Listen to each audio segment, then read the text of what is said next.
Good morning, everyone. In the previous lecture, we started with single entry system, right? In which, try to understand, I said, if we have to find out the profit of the businesses which have not maintained their books on double entry system, there are two options. One, capital method, and दूसरा होता है conversion of single entry to double entry system. Try to understand. I simply mean, देखो business से दो तरीके से books maintain कर सकते हैं. एक होता है right, they maintain proper sets of books of accounts. They maintain proper set of books of account. That is they will be maintaining real account, personal account and nominal account. That is asset, liability, income and expenses. They prepare right all the accounts. journal बनाएंगे, journal से ledger बनाएंगे, ledger को balance करके they will also prepare trial balance. वो trial balance भी बनाएंगे, ध्यान देना. once they prepare trial balance, try to understand, then they will prepare final accounts using the trial balance. Trial balance को base लेके they will prepare final accounts. आगे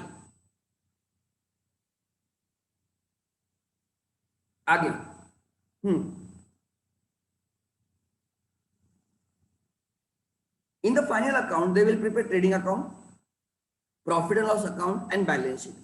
ये हमारा नेक्स्ट टॉपिक है जो हम स्टडी करने वाले हैं. That is double entry system. Double entry system can be maintained. For your information, double entry system can be maintained on cash basis, or accrual basis.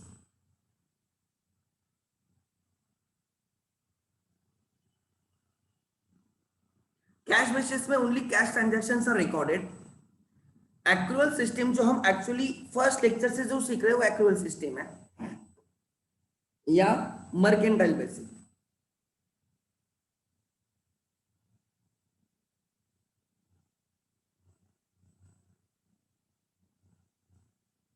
Accrual system को mercantile system भी बोला जाता है.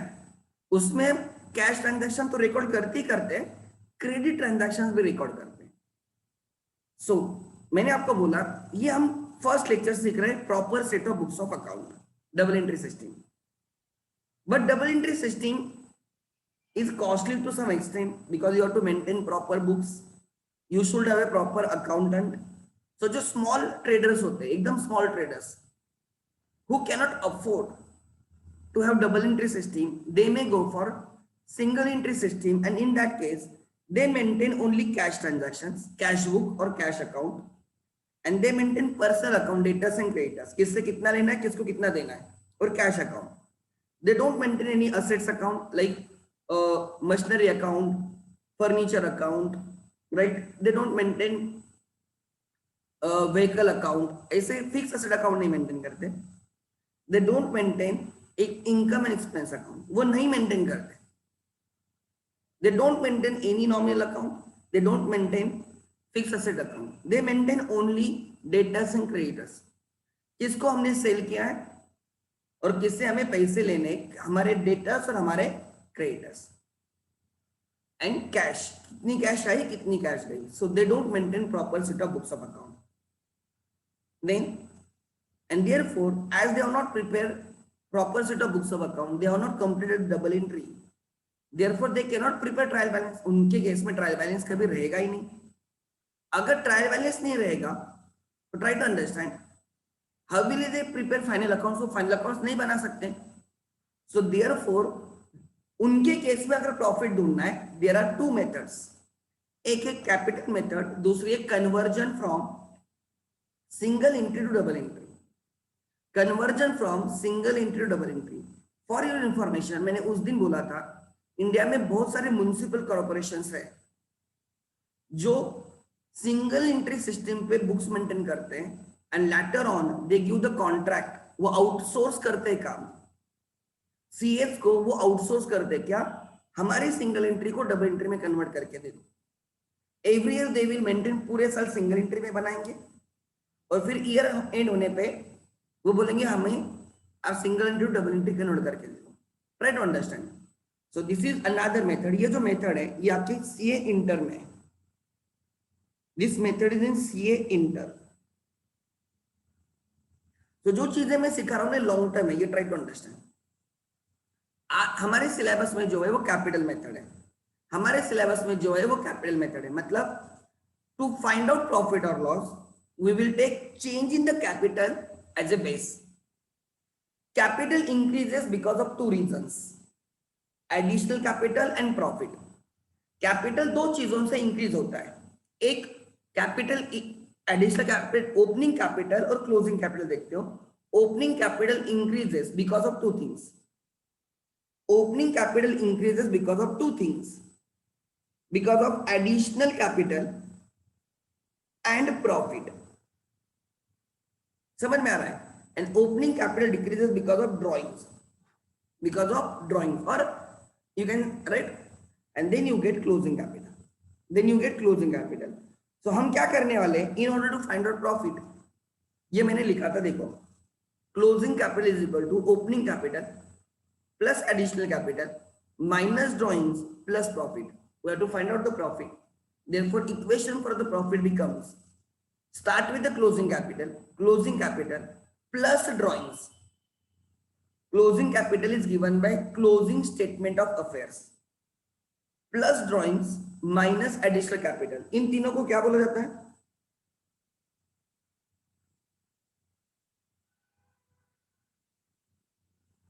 Closing capital plus drawings minus additional capital. मतलब we remove the effect of additional capital, we remove the effect of drawings. इसको बोला जाता है adjusted capital.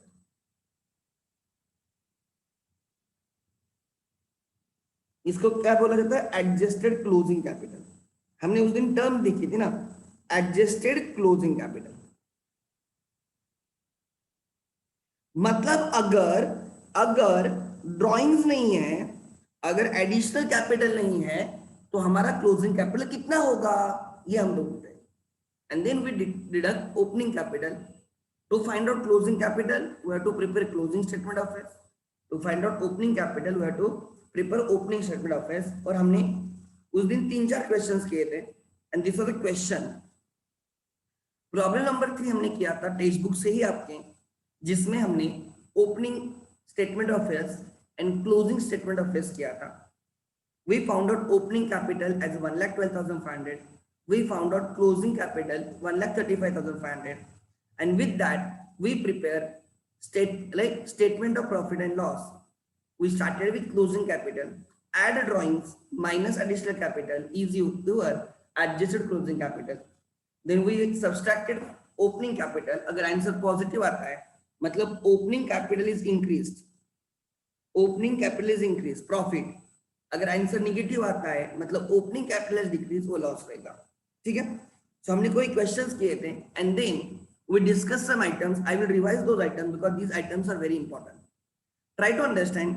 My sincere request to everyone, even though we can not take lectures for some days online offline, but online भी हम अच्छे से कर रहे हैं। My sincere request, don't miss the lecture because आपका पूरा का पूरा 12th इस पे डिपेंड है। ठीक है, कंसेप्ट मैंने बोला था आपको, depreciation is expense, therefore depreciation की वजह से प्रॉफिट कम होगा। एप्रिसिएशन, डेप्रिसिएशन का अपोजिट होता है appreciation. Increase in the values of asset is called as appreciation. Asset increase होगी गेन, मैंने यहां पे लिखा भी होगा।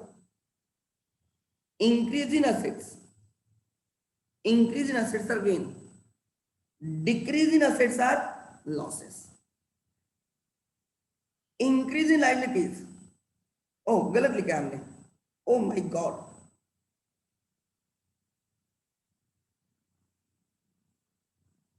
increase in liability, अच्छा, increase in liabilities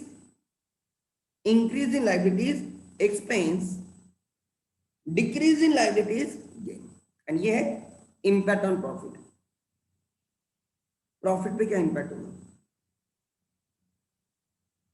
profit increase होगा या डिक्रीज होगा, ध्यान देना, ठीक है। सो अब मैं क्या बोल रहा हूं, ध्यान देना, अगर असेट इंक्रीज होती है, अगर असेट इंक्रीज होती है, ध्यान देना प्लीज, अगर असेट इंक्रीज होती है तो होगा क्या, increase in asset is gain ना, सो प्रॉफिट विल इंक्रीज। अगर असेट डिक्रीज होती है, डेप्रिसिएशन, प्रॉफिट विल डिक्रीज। अगर लायबिलिटी इंक्रीज होती है, आगे से हमें ज्यादा पे करना होगा, पहले से ज्यादा पे करना होगा, लायबिलिटी इंक्रीज होगी, एक्सपेंस, प्रॉफिट विल डिक्रीज। अगर लायबिलिटी डिक्रीज होती है, अगर लायबिलिटी डिक्रीज होती है तो क्या होगा, हमें कम पे करना होगा, उतना फायदा होगा gain. Similarly depreciation is decrease in asset, profit will decrease. Appreciation in assets, profit will increase. Interest on investment, जो हमने पैसे इन्वेस्ट किए उस पर इंटरेस्ट मिल रहा है, profit will increase. Interest on loan, loans are liabilities, हमें इंटरेस्ट पे करना है, expense, profit will decrease. Bad debts decreases profit. Provision for doubtful debts, bad debt जैसे होता है, both are expenses, profit will decrease. Expenses payable, expenses payable, adding expense increase होंगे ना, expense है जो पे करने बाकी है, profit will decrease.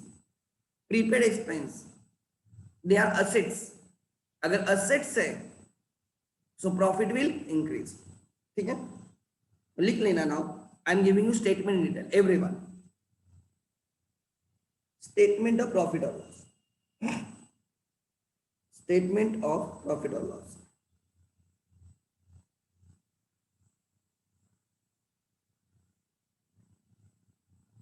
For the year ended,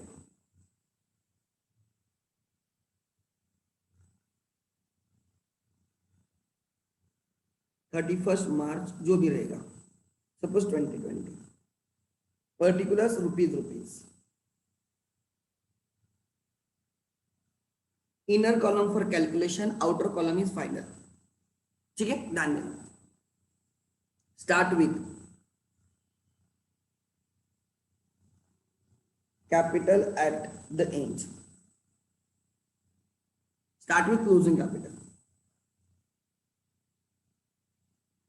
as per closing statement of affairs, as per closing statement of affairs, ठीक है। add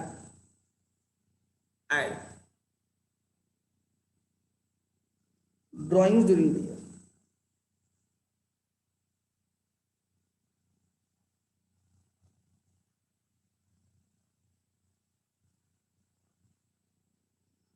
in cash, in kind। Cash मतलब कैश विड्रॉन की, इन काइंड मतलब गुड्स विड्रॉन की, इन kind मतलब other than cash. Drawings can be in cash, drawings can be in goods. Owner withdraws goods for his personal use, interactive drawings to purchases, if you remember। then less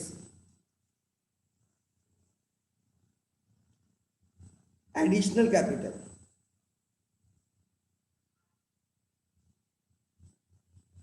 introduced during the year, ठीक से लिखो।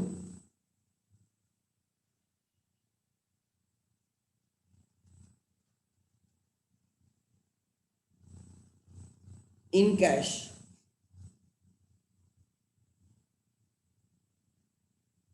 in kind,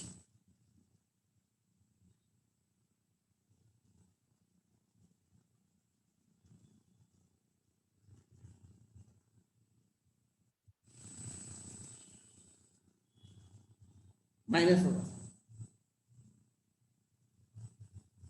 additional capital introduce, in cash मतलब cash दे दी, in kind मतलब owner can give his vehicle, owner can give his computer, owner can give machinery, his personal assets वो business को देगा। सो कैपिटल इन काइंड, उसकी enter the building account debit to capital, motor vehicle account debit to capital, furniture account debit to capital, like that. So cash में ही capital आ सकता है, ऐसे नहीं, capital can be brought in kind. इसको बोला जाएगा therefore adjusted closing capital.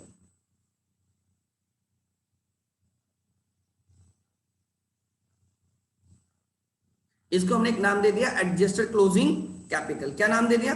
Adjusted closing capital. लिखो यहां पर।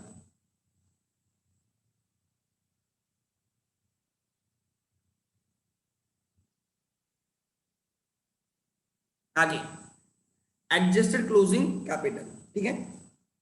फिर माइनस किया जाएगा capital at the beginning, opening capital minus किया जाएगा।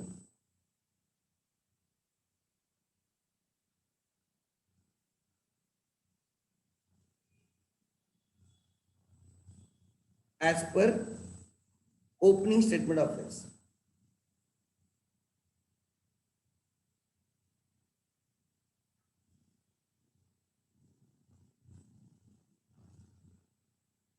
देयरफॉर इसको बोलेगा profit before adjustments.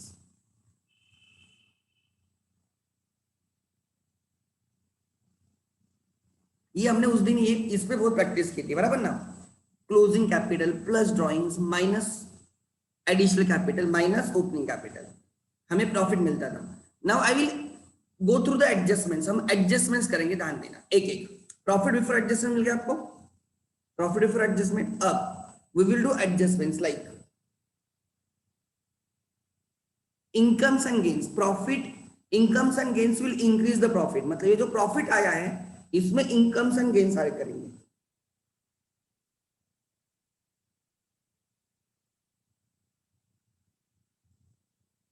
First appreciation in assets,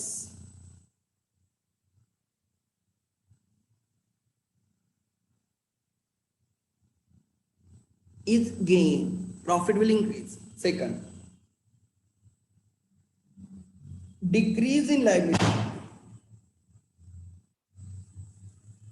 decrease in liability, decrease in liability, liability decrease होगी is a gain. Third, interest on investments, interest on investments will increase your profit because वो gain है। वो क्या है? gain है। Try to understand. 4, prepaid expenses,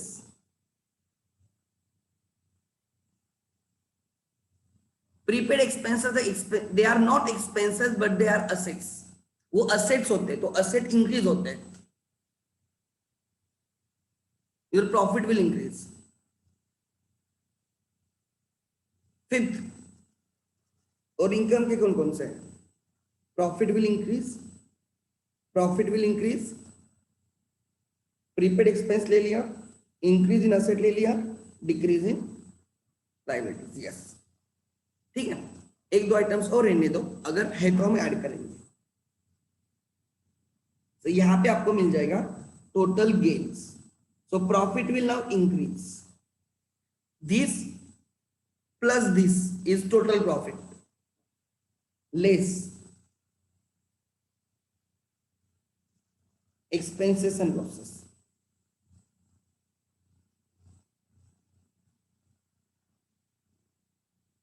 so add incomes and gains minus expenses and losses, तो आपको final क्या मिलेगा? प्रॉफिट मिलेगा। प्रॉफिट बहुत सिंपल है, इनकम्स ऐड होंगे, लॉसेस माइनस होंगे, एक्सपेंसेस माइनस होंगे। कौन कौन से एक्सपेंस है? First, depreciation in assets,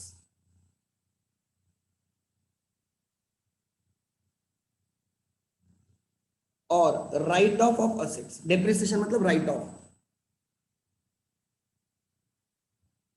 assets को राइट ऑफ करना मतलब डिक्रीज करना।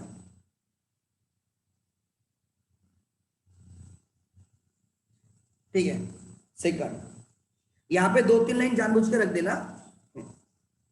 फिर decrease in liabilities gain, increase in liabilities loss.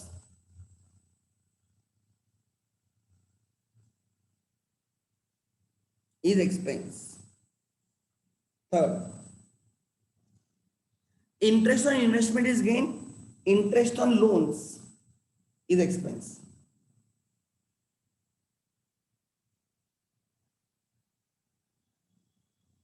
Four. Then prepaid expenses are gain item. Outstanding expense, outstanding expense liabilities होते हैं, लाइबिलिटीज ऐड हो जाती है, लाइबिलिटीज इंक्रीज होती है. प्रीपेड एक्सपेंस मतलब increase in asset. Asset prepaid expense क्या asset है तो असेट बन जाएगी. प्रीपेड एक्सपेंस की वजह से क्या होगा, असेट बन जाएगी, असेट इंक्रीज होगी, मतलब क्या हो गया ये आउटस्टैंडिंग एक्सपेंस इज लाइबिलिटीज, तो लाइबिलिटीज बन जाएगी, लाइबिलिटी इंक्रीज होना इज लॉस.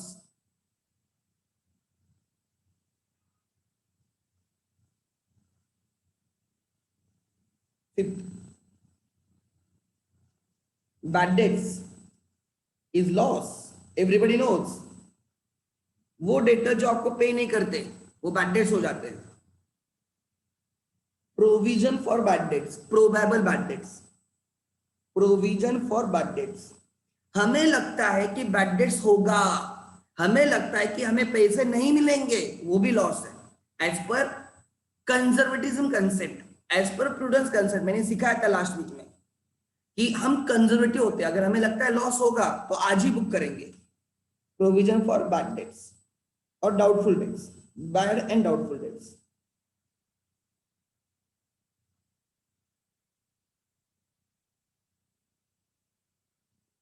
सही बात. Provision for bad and doubtful debts. आगे ध्यान देना. और कौन से लॉसेस के आइटम थे, let me check. Interest on loan हो गया, यस.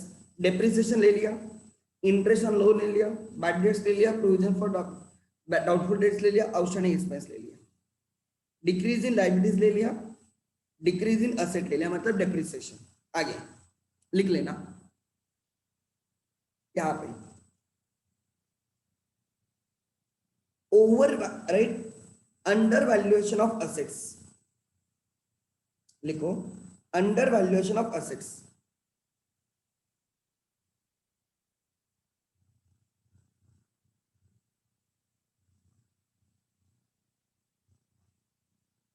मैं समझाता हूं अंडर वैल्यूएशन मतलब क्या. यहां पे आएगा over valuation of assets.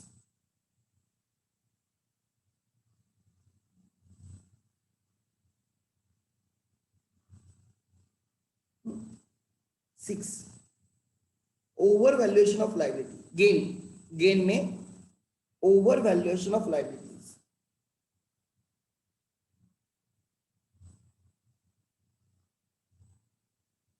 Eight, under valuation of liability.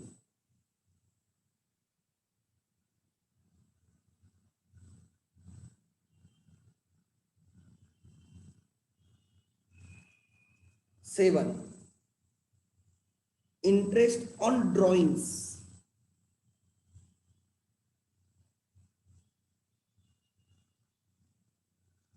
Nine, interest on capital.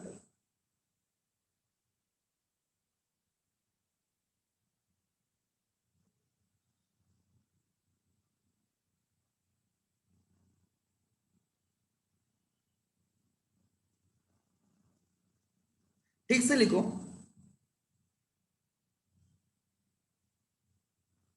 मैंने आपको पूरा स्टेटमेंट लिख के दिया है. पहले गेन के आइटम देखो एवरीवन, फाइनल करो गेन के आइटम्स लिखे क्या. I will go in detail, don't worry at all. हर चीज, ये चैप्टर समझ में आ गया तो फाइनल अकाउंट्स अपने आप समझ में आएगा, कोई इश्यू नहीं. तो हम एक चैप्टर के साथ दो चैप्टर कर रहे हो ऐसे बोला तो भी चलेगा.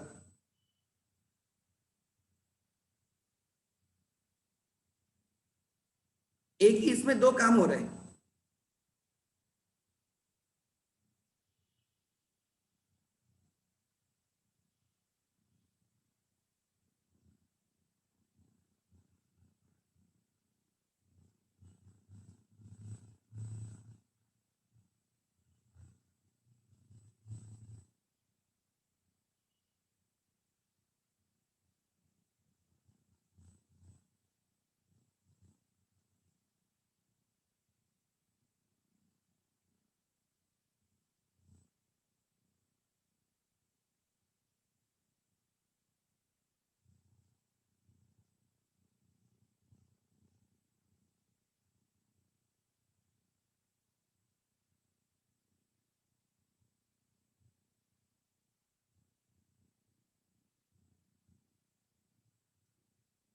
लिख ले इनकम्स, अब एक्सपेंसेस के लिखो।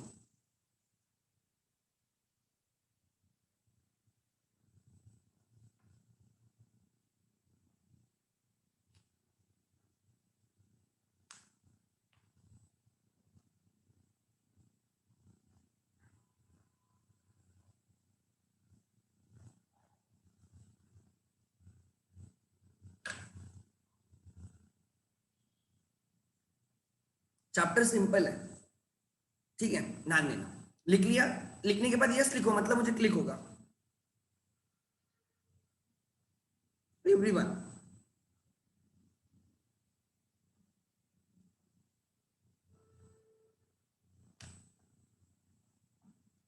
Good good.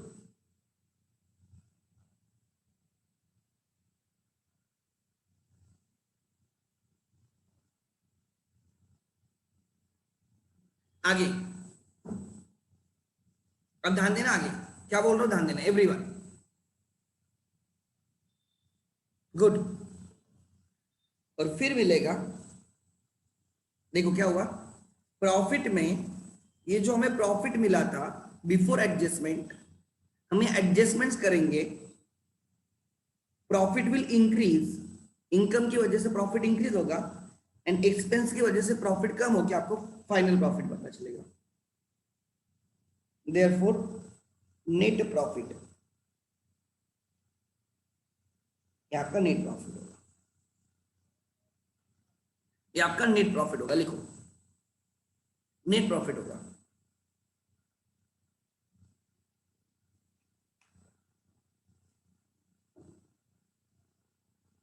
क्या बोल रहा हूं, ध्यान देना एक एक। First, over and under valuation,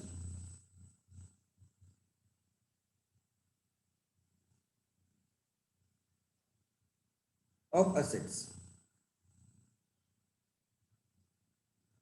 over and under valuation of asset. ध्यान देना, सपोज मान के चलो मेरे बुक्स में लैंड है, land in the books rupees 10 lakhs, कितने पे 10 lakhs, market value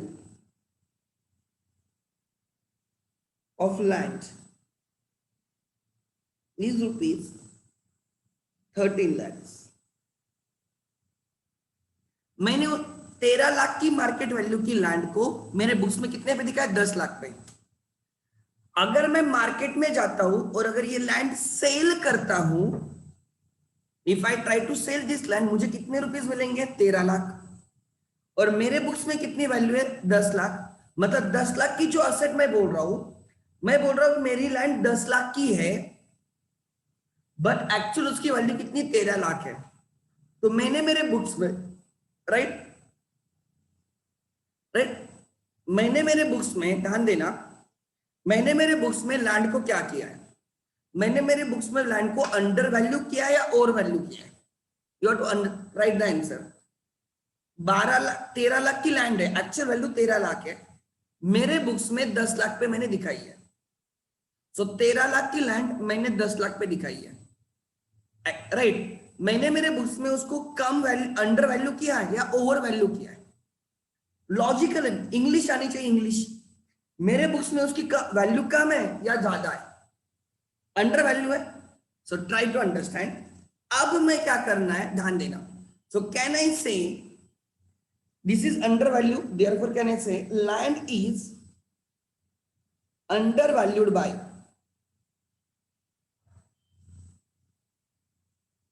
rupees 3 lakhs। Land is under valued by rupees 3 lakhs। मेरे बुक्स में अंडर वैल्यू है, मेरे पास अंडर वैल्यू है। सो अगर मैं, मतलब मैं क्या बोलूंगा, मैंने लैंड को 3 लाख से कम दिखाया है, मैंने असेट को 3 लाख से कम दिखाया है। अगर मैं सेल करता हूं तो मुझे 3 लाख एक्स्ट्रा मिलेंगे, अगर मैं सेल करता हूं तो मुझे 3 लाख एक्स्ट्रा मिलेंगे, मेरा फायदा होगा 3 लाख का। Therefore right, gain of 3 lakhs, ये गेन का आइटम है 3 lakhs। इसलिए आप देखो मैंने गेन में क्या लिखा है, गेन में लिखा है अंडर वैल्यूएशन ऑफ असेट्स। अगर आपने असेट्स को कम दिखाया है टू दैट एक्सटेंट आपका गेन होगा। 13 लाख की लैंड मैंने बैलेंस शीट में स्टेटमेंट ऑफ अफेयर्स में 10 लाख की दिखाई है। 13 लाख की लैंड को मैंने 10 लाख की दिखाई है। जब मैं सेल करूंगा तो मुझे 3 लाख एक्स्ट्रा मिलेंगे, वो मेरा फायदा होगा, इसलिए मैं अंडर वैल्यूएशन ऑफ गेन को इनकम में डाल देता हूं। ठीक है, अब दूसरा example, second, machinery in the books ₹10 lakhs,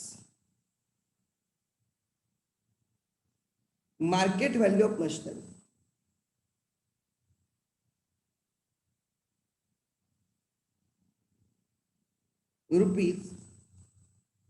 ₹8 lakhs. Therefore, machinery is, मेरे बुक्स में अंडर वैल्यू है, ओवर वैल्यू है। एक्चुअल में उसकी वैल्यू 8 लाख है मार्केट में, मैंने उसको 10 लाख की दिखाई है। सो मेरे बुक्स में मैंने अंडर वैल्यू किया है, ओवर वैल्यू किया है। Perfect Mansi, good. Shrutika perfect, Yash. हमने उसको ओवर वैल्यू किया है, machinery is over value in the books.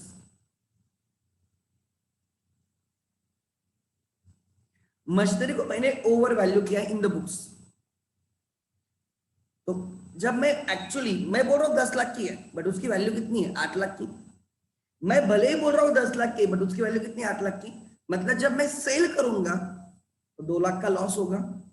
सो जब असेट्स ज्यादा पे दिखाते हो उतना बाद में लॉस होगा। जितने से ज्यादा दिखाया उतना बाद में कम दिखाओ। असेट्स अगर कम दिखाओगे तो कल जाके प्रॉफिट होगा, अगर असेट ज्यादा दिखाओगे तो कल जाके लॉस होगा। सो this is loss item, ₹2 lakhs.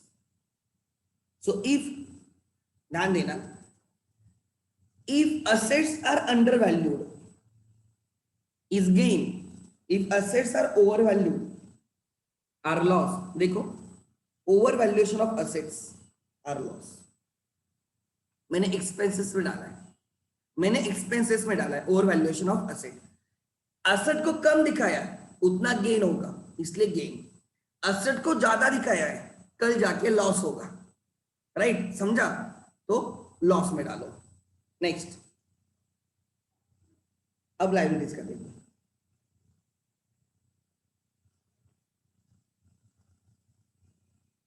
Of liabilities,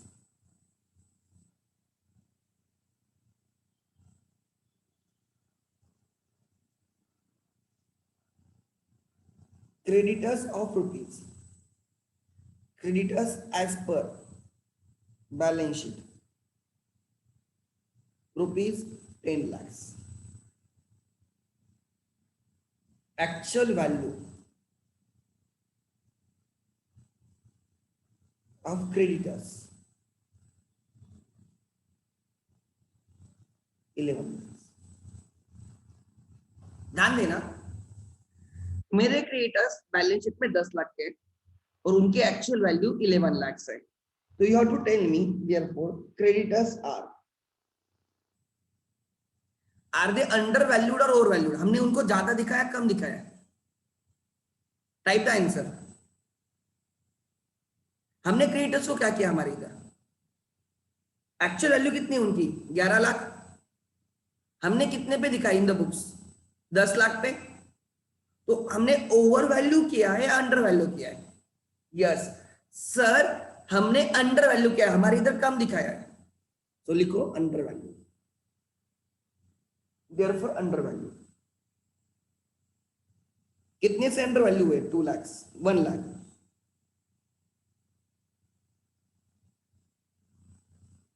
कल अगर आप भले ही बोल रहे हो 10 लाख के क्रेडिटर्स है, आप भले ही बोलो 10 लाख के क्रेडिटर्स है, बट आपको 10 लाख नहीं, आपको 11 लाख पे करने पड़ेंगे। जितने से आपने कम दिखाया ना उतना ज्यादा पे करना पड़ेगा। तो कल जाके आपको 1 लाख एक्स्ट्रा पे करना पड़ेगा, वो आपका क्या रहेगा? लॉस रहेगा। देयरफॉर जब लायबिलिटीज आप कम दिखाते हो उतने का आप कल जाके लॉस होगा। जितने से कम दिखाए ना, जितने से अंडर वैल्यू के लायबिलिटीज, कल जाके उतना एक्स्ट्रा पे करना होगा, that is loss.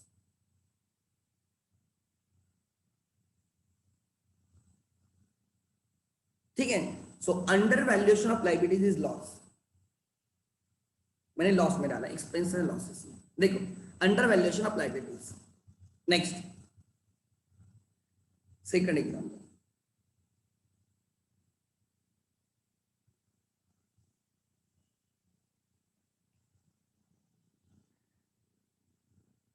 creditors as per balance sheet is 10 lakhs, actual amount to be paid is 8 lakh 50,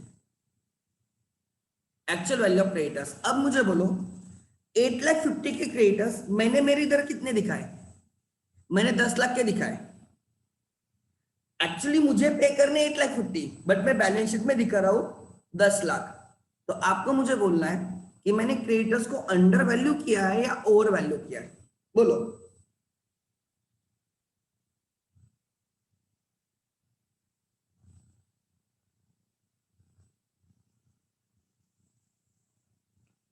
Creditors are perfect overvalued by rupees 1 lakh 50। कितने से ओवर वैल्यू क्या है, मैंने ज्यादा दिखाया क्रेडिटर्स। अरे ज्यादा दिखाने से थोड़ी पे करोगे, आपने ज्यादा दिखाया बट पेमेंट तो एक्चुअल करोगे ना। So you will pay at that time 1 lakh 50 less, आप 1 लाख 50 कम पे करोगे, therefore it is gain.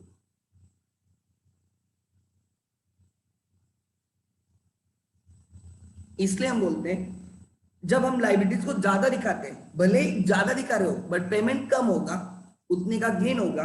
So over valuation of liabilities is gain item, income में ऐड हुआ है। देखो ओवर वैल्यूएशन ऑफ लाइबिलिटीज। सो क्या बोल रहे हो, ध्यान देना। Summary,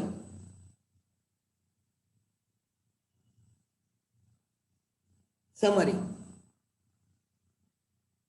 assets are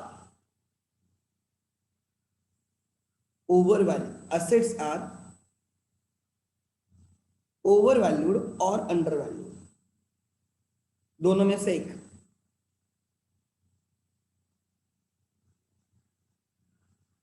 assets are overvalued, आपने ज्यादा दिखाए, आप बोल रहे हो मेरी असेट ज्यादा के, बट है क्या एक्चुअल में ज्यादा नहीं। ओवर वैल्यूड किस में हुआ है, आपके बुक्स में हुआ है, आपके बुक्स में आपने ज्यादा दिखाया उनको। Their market price is less than your book value, balance sheet value.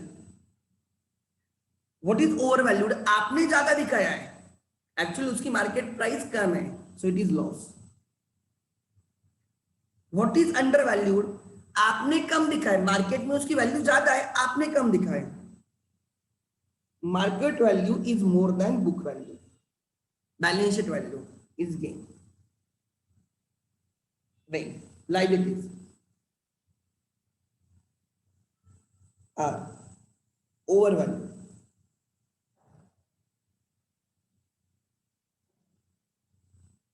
and liabilities are undervalued.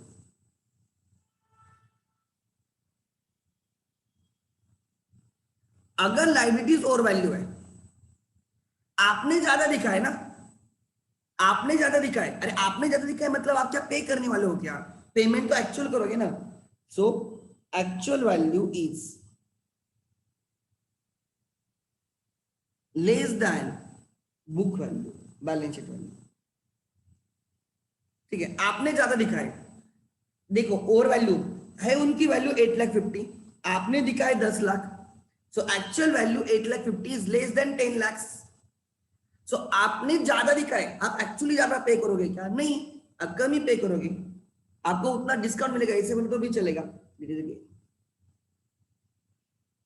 And under value मतलब आपने कम दिखाए, मतलब एक्चुअल वैल्यू ज्यादा है बैलेंस शीट वैल्यू से, आपने कम दिखाए। ये वाला आपके हिसाब से 10 लाख के क्रेडिटर्स है, बट एक्चुअल में कितने, 11 lakh. Actual value 11 lakh is greater than what you are shown in the balance sheet 10 lakh. मतलब आपने कम दिखाए, आपने कम दिखाने से थोड़ी आपको कम पे करना होगा, आपको तो पे एक्चुअल करना होगा, इट इज लॉस। लिख लेना। किसी का डाउट है इसमें, किसी का डाउट है क्या, please ask me. Anyone has doubt, anyone has doubt, please ask me.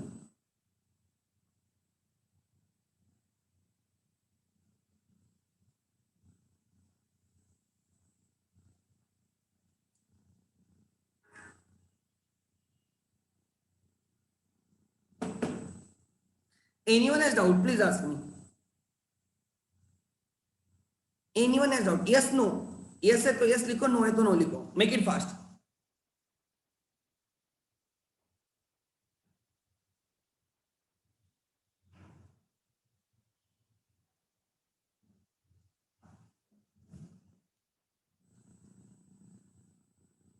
Perfect. सो हमेशा याद देखना, अगर हमने असेट को ओवर वैल्यू किया है, हमारे इधर ज्यादा दिखा है, ज्यादा दिखाने से ज्यादा नहीं मिलता।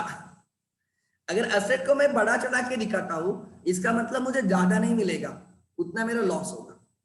अगर मैं असेट को कम दिखाता हूं, मिलेगा तो मुझे ज्यादा एक्चुअल वैल्यू मिलेगी, वो गेन होगा। So when I over value the assets, it is my loss. When I under value the assets, it's my gain.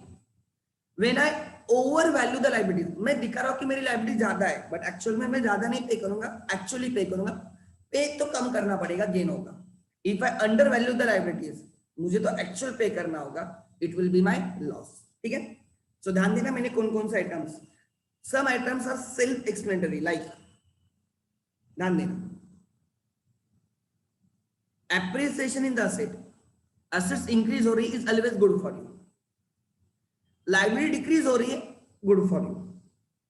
Interest मिल रहा है, income, prepaid expenses increases assets na, their prepaid expenses are the assets, therefore it is gain. Under valuation समझाया, under valuation of assets, मिलेगा ज्यादा, भले आप कम दिखा रहे हो, मिलेगा ज्यादा, gain. Over valuation of liabilities, भले आप ज्यादा दिखा रहे हो, पेमेंट कम करोगे, gain. Interest on drawings, I will come to that after some time, ये पॉइंट मेरे से पेंडिंग है। डेप्रिसिएशन, असेट की वैल्यू डिक्रीज करनी है, डिक्रीज करनी है, loss. Increase in liability, liability increase हो रही है, हमारा लॉस होगा, ज्यादा पे करना होगा।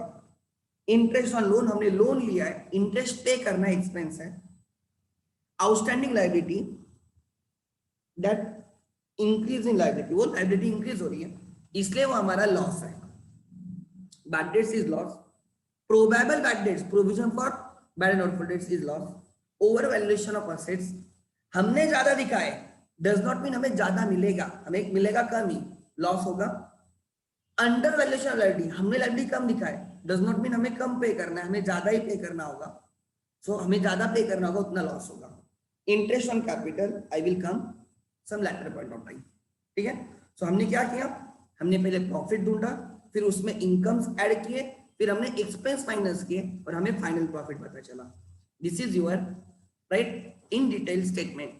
अब हम एक क्वेश्चन करेंगे जो आपको ये कंसेप्ट समझाने में हेल्प करेगा। ठीक है, let's come to the question.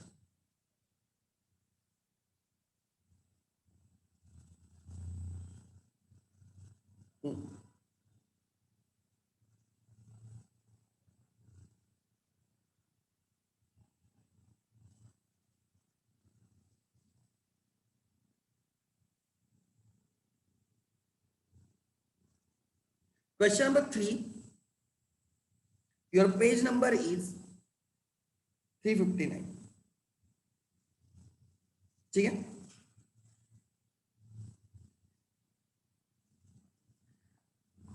100% ध्यान देना, एक ही क्वेश्चन में पूरा चैप्टर खत्म हो जाएगा, इतना मतलब इजी है।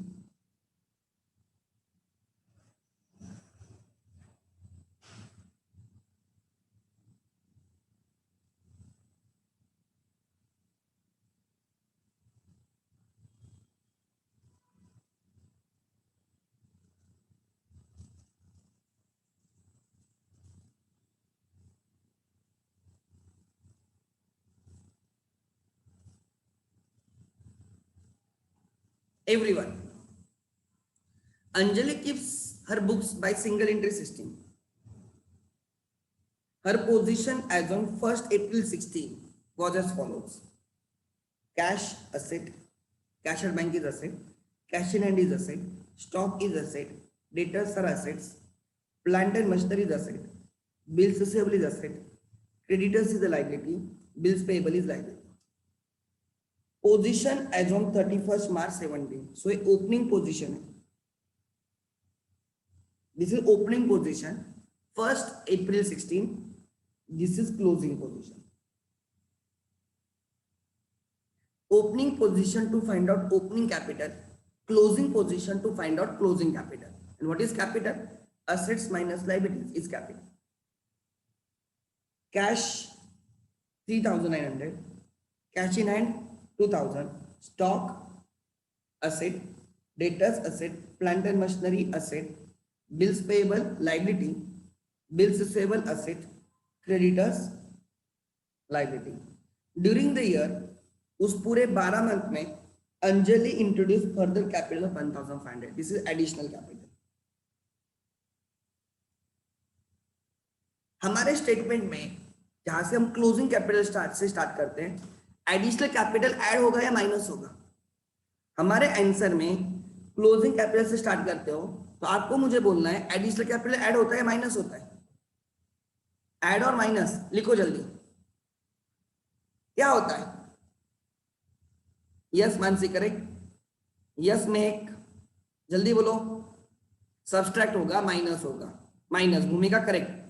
एडिशनल कैपिटल माइनस होगा. हमारे आंसर में माइनस होगा क्लोजिंग कैपिटल से. ही spend ₹700 per month. Total 12 month.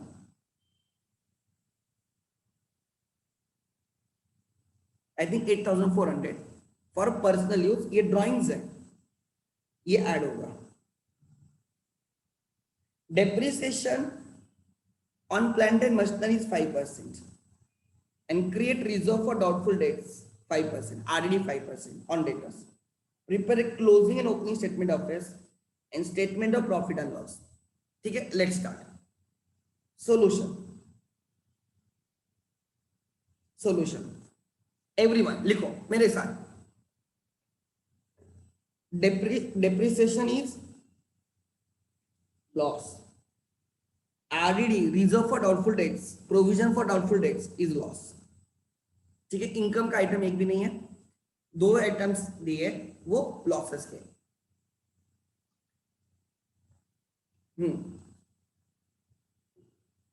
ध्यान देना everyone. In the books of Anjali,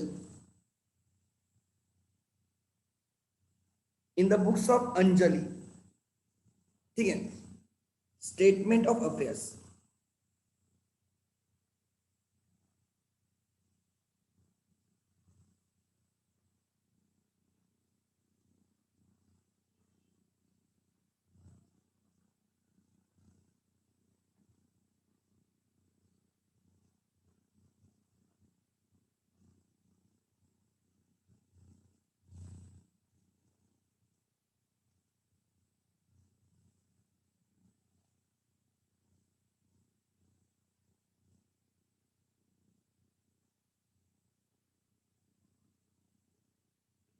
ठीक है,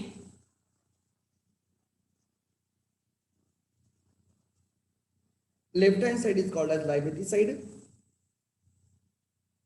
right hand side is called as asset side. First column beginning वाला 1st April 16, closing column 31st March 17.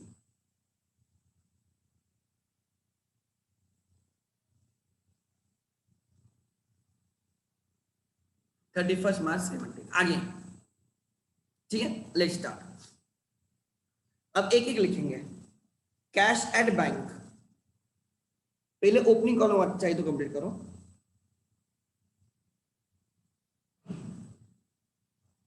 $4,000. Cash in hand बोलो कितना? 1,000. Then stock 6,000. Then debtors 8,400.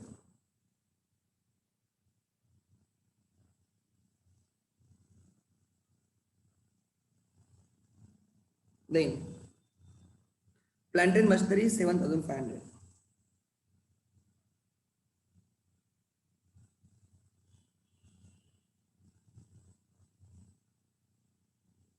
Then Bills receivable 2,600. Then creditors 3,500.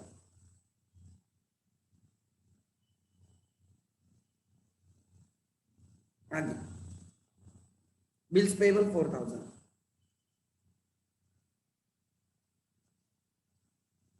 Next आगे, ठीक है। Page number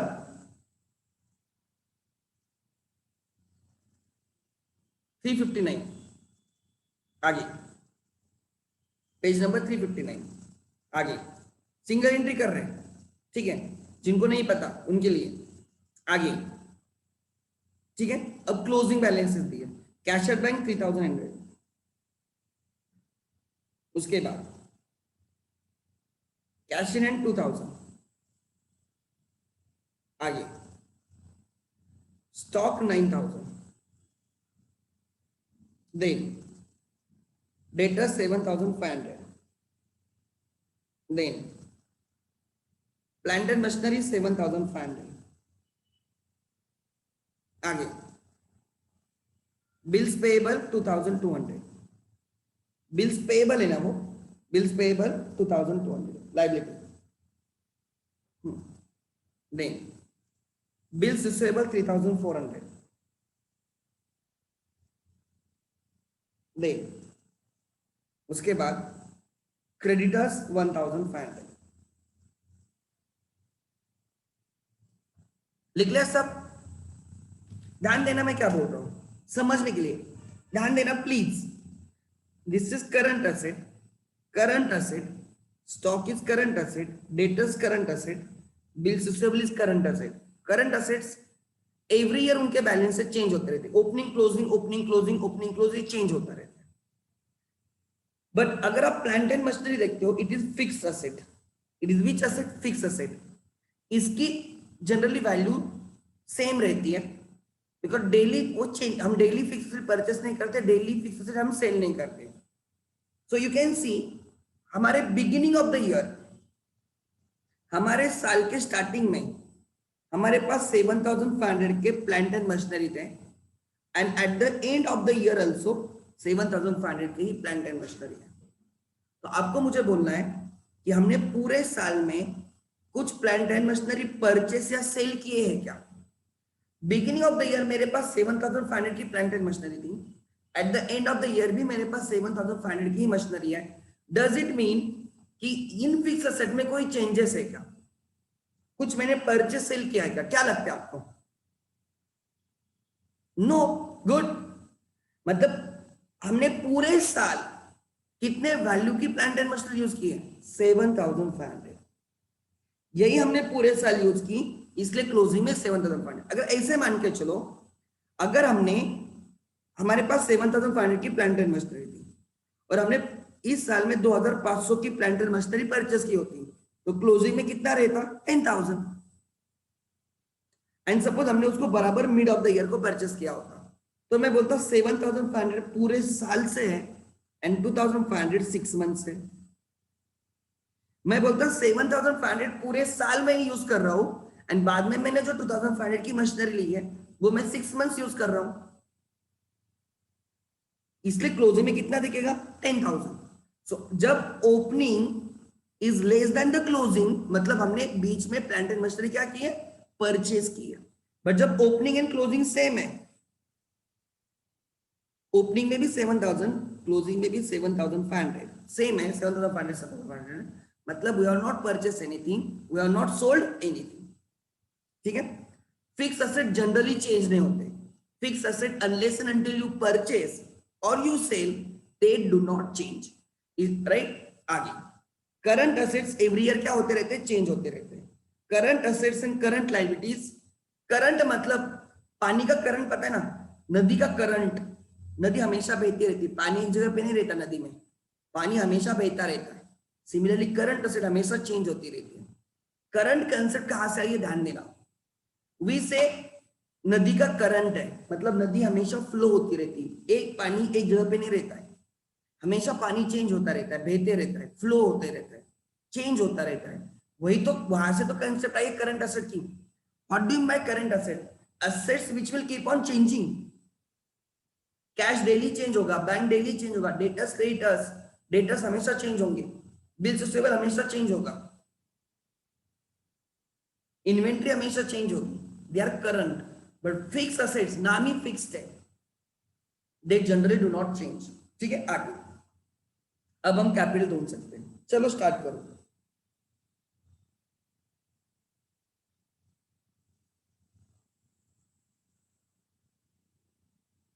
यहां पे लिखा रहेगा Capitals, missing figure,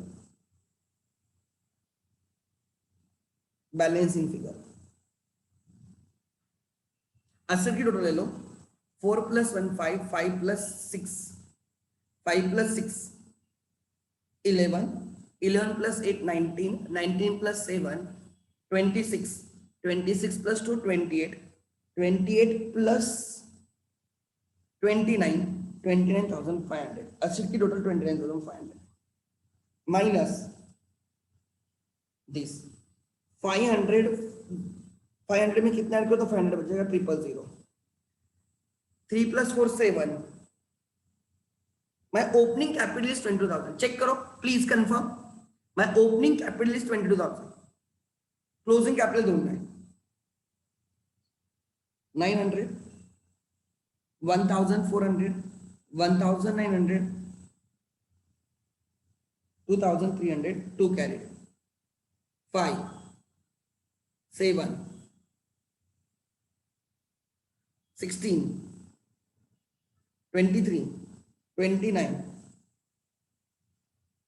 32 32 300 minus this 500 + 200 700, right? 500 + 200 700, then 700 में कितने ऐड करो तो 200 बचेगा, 700 में 500 ऐड करना होगा, 500 + 200 700, 700 + 500, नहीं कुछ तो गलत हुआ, मुझे 300 चाहिए ना नीचे, 700 में 600 ऐड करूंगा तो 1,300 आएगा, 3 बचेगा, 1 कैरिड होगा, 2 4 28, चेक करो बराबर है क्या, प्लीज कंफर्म, प्लीज कंफर्म। अरे श्रुति का मेरा 29,028 आ रहा है, कैसे 28 होना चाहिए मेरे हिसाब से, चेक करो रे बाकी लोग, मेरा कैपिटल करेक्ट है या नहीं है।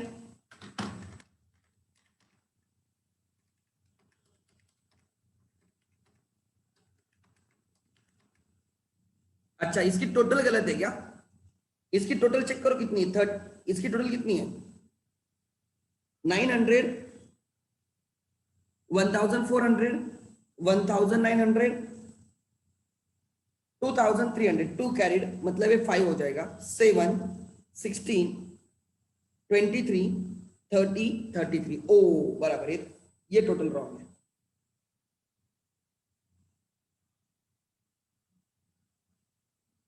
तो अब ये 29 होगा, 29, ये टोटल रॉन्ग थी हमारी,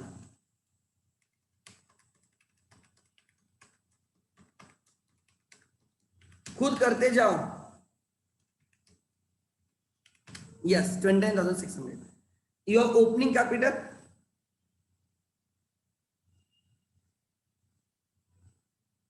योर क्लोजिंग कैपिटल, क्वेश्चन में देंगे नहीं ओपनिंग क्लोजिंग, आपको ढूंढना होगा। To find out opening capital, we prepare opening statement of affairs. To find out closing capital, we prepare closing statement of affairs. Statement of affairs मतलब balance sheet, ठीक है। अब हमें करना है स्टेटमेंट ऑफ प्रॉफिट, हमें प्रॉफिट ढूंढना होता है। स्टेटमेंट ऑफ प्रॉफिट और loss for the year ended,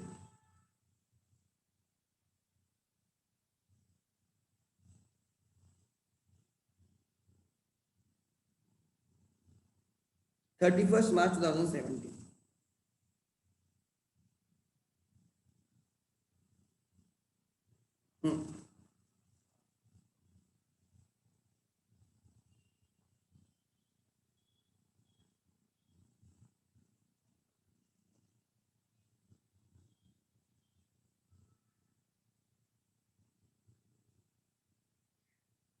ठीक है, let's start. Particulars rupees rupees,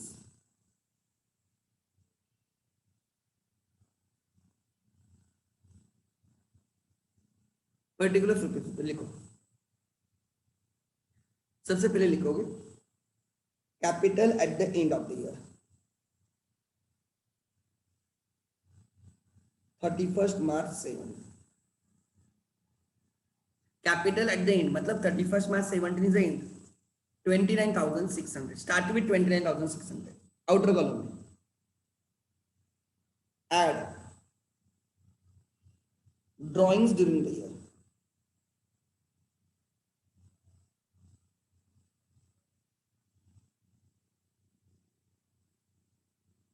drawings during the year 7,700 per month na? Multiply by 12 months, 8,400। सब टोटल आ जाएगी 1 carried 38 less additional capital introduced,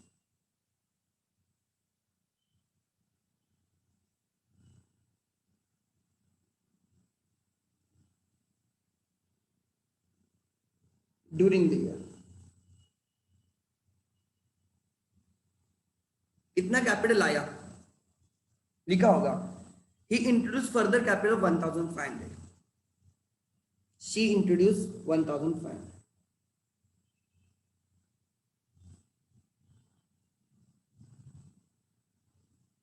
therefore adjusted closing capital,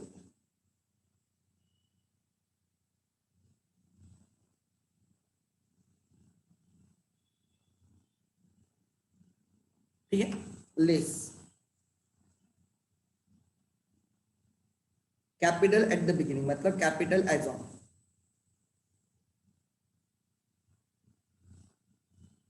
first April 2016,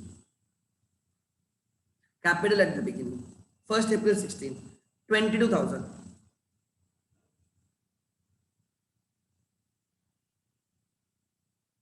therefore profit before adjustment,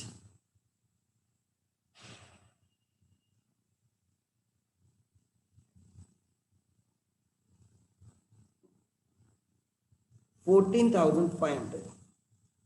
यहां तक लिखो, यहां तक किसी का doubt है तो बोलो, यहां तक किसी का डाउट है तो यस लिखो, नहीं है तो नो लिखो, यहां तक लिखो, चलो जल्दी करो।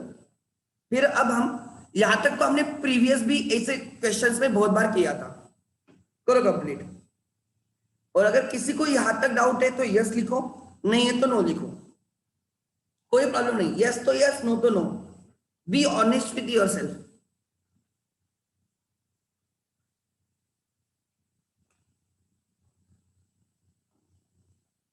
ओके,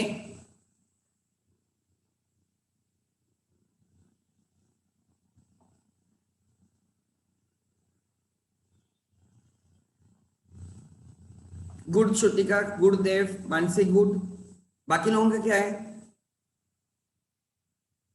मेहक गुड, गुड भूमिका, पराग, अजीत, अजिंक्य,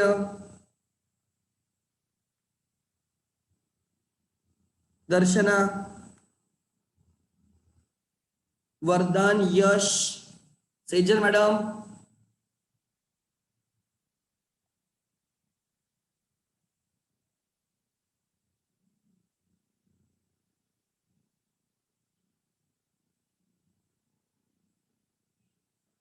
सेजल को क्या डाउट है, okay I will take Sejal, yes Sejal, कोई इश्यू नहीं है। हाँ सेजल बोल, क्या डाउट है,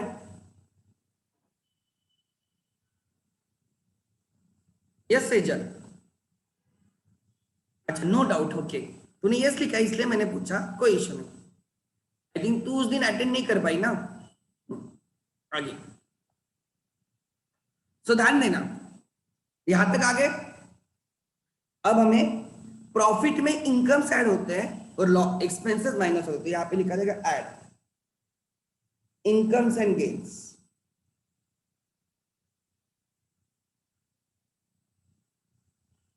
तीन चार लाइन रहने देना, फिर माइनस एक्सपेंसेस एंड लॉसेस।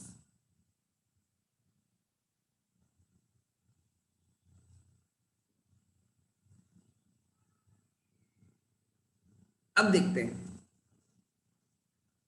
ठीक है, ध्यान देना हमें कौन से एडजस्टमेंट दिए। उन्होंने हमें एडिशनल कैपिटल की एडजस्टमेंट हमने कर दी, ड्राइंग्स की एडजस्टमेंट दी, ड्राइंग्स को ऐड किया, एडिशनल कैपिटल को माइनस किया, हो गया। उसके बाद प्लांट एंड मशीनरी को हमें 5% से डेप्रिसिएट करना है। तो ध्यान देना, depreciation on plant and machinery,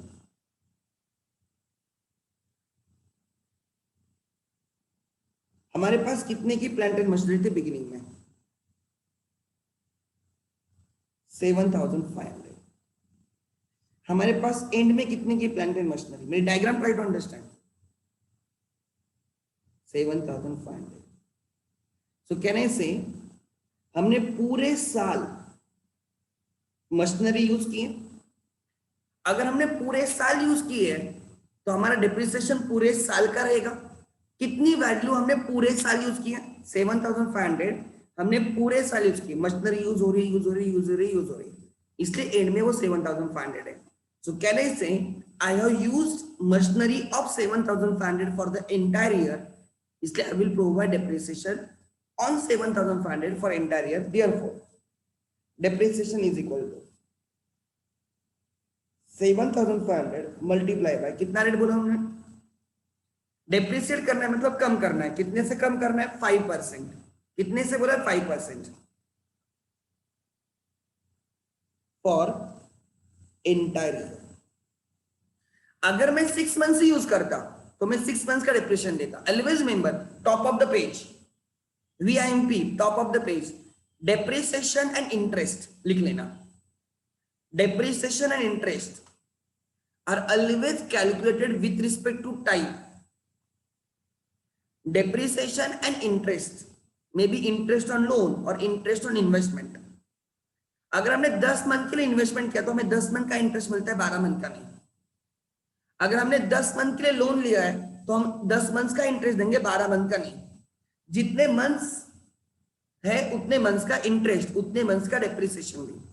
अगर हमने असेट 12 मंथ यूज की है तो 12 मंथ का डेप्रिसिएशन। अगर हमने असेट 10 मंथ यूज की है तो 10 मंथ का डेप्रिसिएशन। अगर हमने असेट 3 मंथ यूज की है तो 3 मंथ का depreciation. Top of the page, this is the thing जो आप जब तक मरोगे नहीं तब तक ये चीज आपको पता होनी चाहिए। कौन सी? Depreciation and interest is always calculated with respect to time for use, right? Time, right, with respect to time, with respect to time, और इनटू ब्रैकेट यूज, कितने मंथ्स यूज किया उतने मंथ्स। हमने पूरे साल यूज किया तो पूरे साल का, तो ये आ जाएगा 25 2 कैरेट 3 से कितना डेप्रिसिएशन आएगा? 375।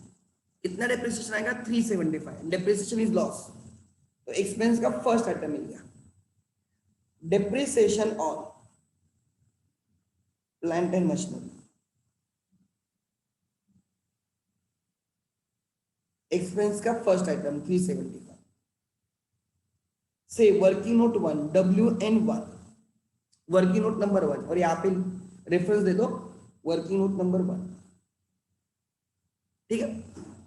375 का कैलकुलेशन लिखा है, ये भी कैलकुलेशन आपको लिखना है आगे।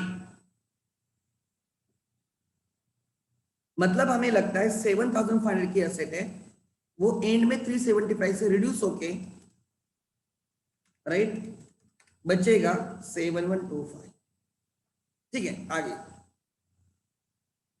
कितने से डेप्रिसिएट की? 375। लॉस कितने का होगा? 375 का। दूसरा, create reserve for doubtful dates 5%, लिखो। Second, reserve for doubtful dates RDD,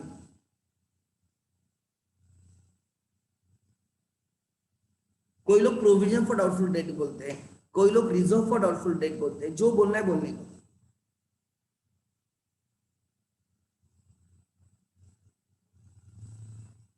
Always calculated on closing debtors. Closing debtors less are less bad debts.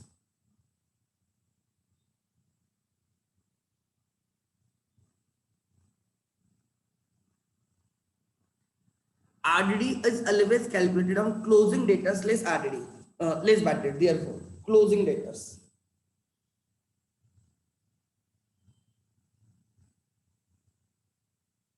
कितने के क्लोजिंग डेटर्स हैं? ओपनिंग डेटर्स आर, ये जो है ना 8,400, ये ओपनिंग डेटर्स है, ये 1 अप्रैल के। हमें क्लोजिंग के चाहिए 7,500, सो closing debtors 7,500 less bad debts if any. कुछ बैड डेट्स के बारे में लिखा है क्या? नहीं, 0। therefore right 7,500 RDD is equal to RDD at the rate of कितना परसेंट बोला? RDD 5% on debtors.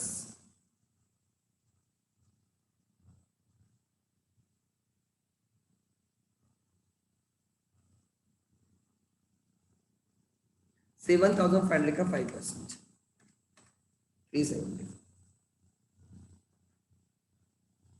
375 लिखो। Reserve for doubtful debt is always calculated on closing debtors less bad debts. अगर बैड डेट्स है तो minus debtors minus bad debts करने के बाद जो डेटर्स बचते हैं ना, वो बैलेंस डेटर्स पे आरडीडी कैलकुलेट किया जाता है। ठीक है, ये सब चीजें फाइनल अकाउंट्स में भी लगेगी, ध्यान देना, समझ के करो, समझ के करो।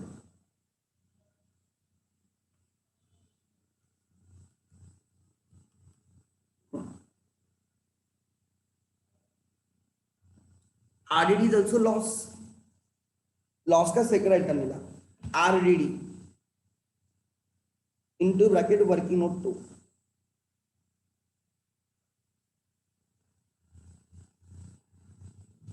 ठीक है, इनकम में सर एक भी नहीं है, profit remain as it is. Income होता तो ऐड हो जाता। लॉस कितना हो गया? 375 प्लस 375 750। सो 14,500 का प्रॉफिट था, माइनस 750, 13,750। इसको बोलेगा net profit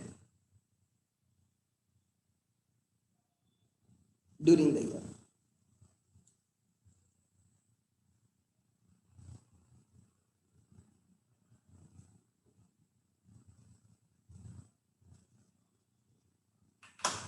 Everyone, net profit during the year।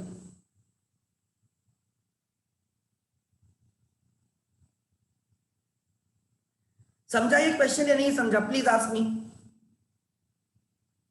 जिनको समझाए यस लिखो, जिनको नहीं समझाए क्वेश्चन नो लिखो।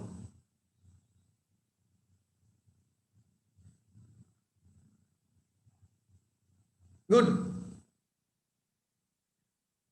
ऑलवेज रिमेंबर, मैंने डेप्रिसिएशन को टाइम के हिसाब से कैलकुलेट किया जाता है। Sir can you please show the table from the start again? Okay, ले लो।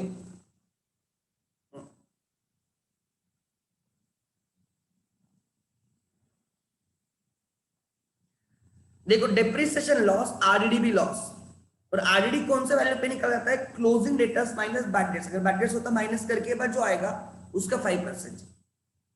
यहाँ पे बैड डेट्स ही नहीं।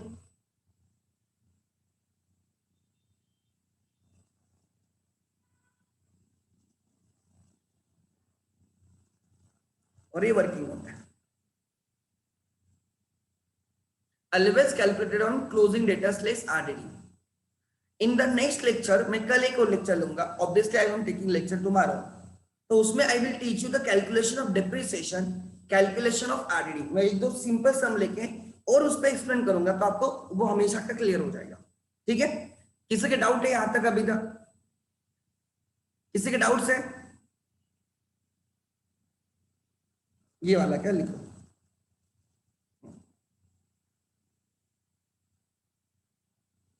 सो पहले प्रॉफिट ढूंढो बिफोर एडजस्टमेंट, फिर एडजस्टमेंट करो। Some adjustments will increase your profit, some adjustments will decrease your profit. Like यहाँ पे डेप्रिसिएशन आरडीडी है, दोनों एडजस्टमेंट प्रॉफिट डिक्रीज करते हैं। ठीक है,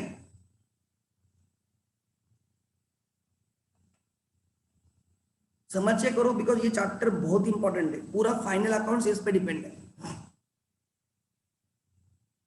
ठीक है, ठीक है, I will also share the lecture link, I will share in some time along with, right, along with, right, along with, right, the PDF। ठीक है,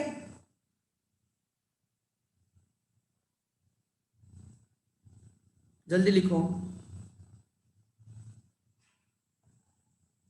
ओके, गुड, थैंक यू।